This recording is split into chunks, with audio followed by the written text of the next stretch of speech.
Hello and welcome to another episode of the Time-Lapse Traveler. In this episode, my best friend Igor and I are joining forces to continue my tour of New York City. Today's tour will be centered around a very unique part of the city's metro service, but in a very different way from whatever you may be thinking, going deep into one of the more unique parts of the city's history. You'll also get to see some thrilling views of New York City's architecture, much of these sites being completely inaccessible to most people, at least until fairly recently.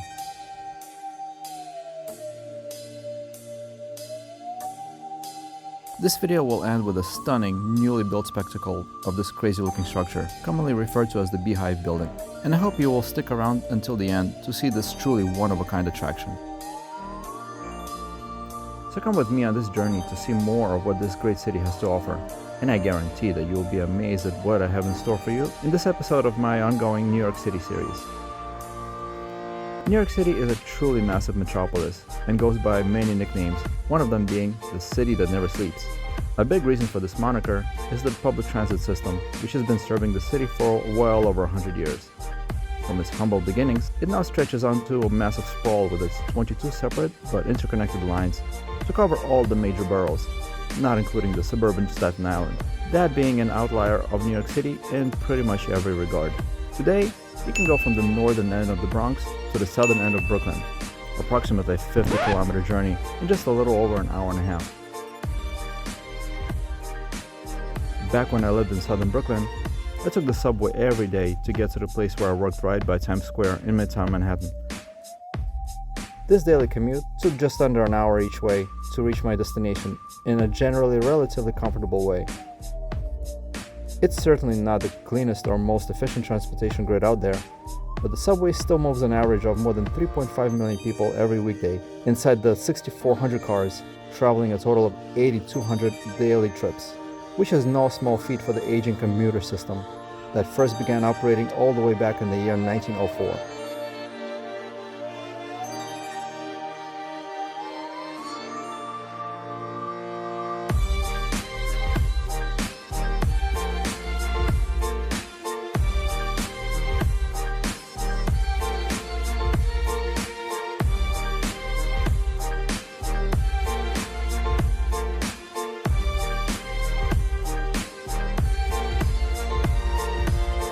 Oh no!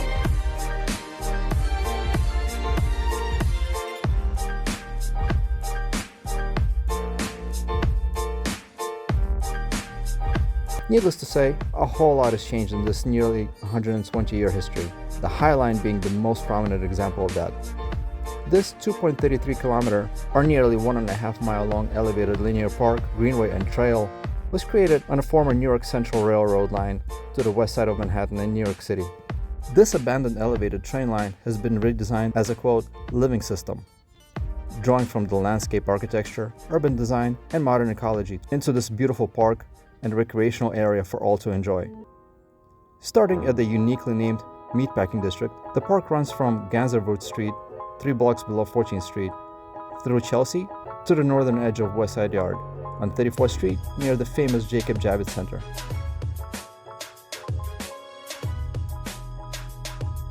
Repurposing the railway into an urban park began in 2006 and opened in separate phases during 2009, 2011, and 2014.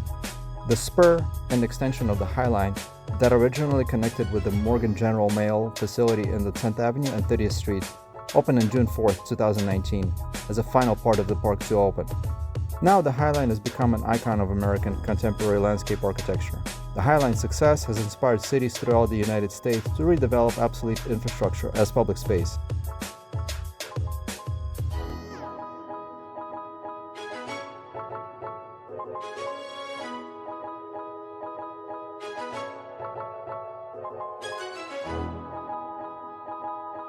The park has become a tourist attraction and spurred real estate development in adjacent neighborhoods, increasing real estate value and prices along the route. Even by the fall of 2014, the park had nearly 5 million visitors annually, and by 2019, it had as many as 8 million visitors per year visiting this unique piece of modern architecture.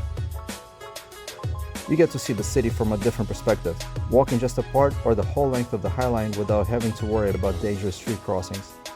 I have to say that it's an especially interesting experience for architecture buffs and those who like to see a blend of the old and the new in ways that was not possible just a few years ago. And now I'm going to pause my voiceover for just a few minutes so that you can enjoy the views and the music without me interrupting it.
The vessel, also known as the Beehive building, is a very unusual looking tourist attraction built as part of the Hudson Yards redevelopment project here on the Manhattan Island.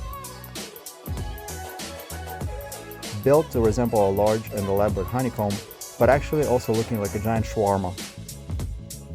It took about 2 years to complete, with the initial cost estimated to be about $75 million, but eventually costing up to $200 million due to the complexity of the construction project.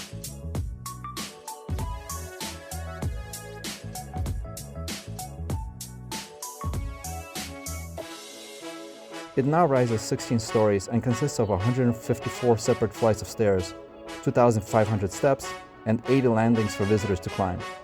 The vessel is the main feature of a 5-acre Hudson Yards public square and is visited by millions of people a year. The structure is 15 meters or 50 feet wide at its base, expanding to 46 meters or 150 feet at the top level, and is meant to hold up to 1,000 people safely inside. Sadly, only the bottom level is currently accessible due to a string of suicides. The structure was temporarily closed to prevent more tragedies like that from occurring here.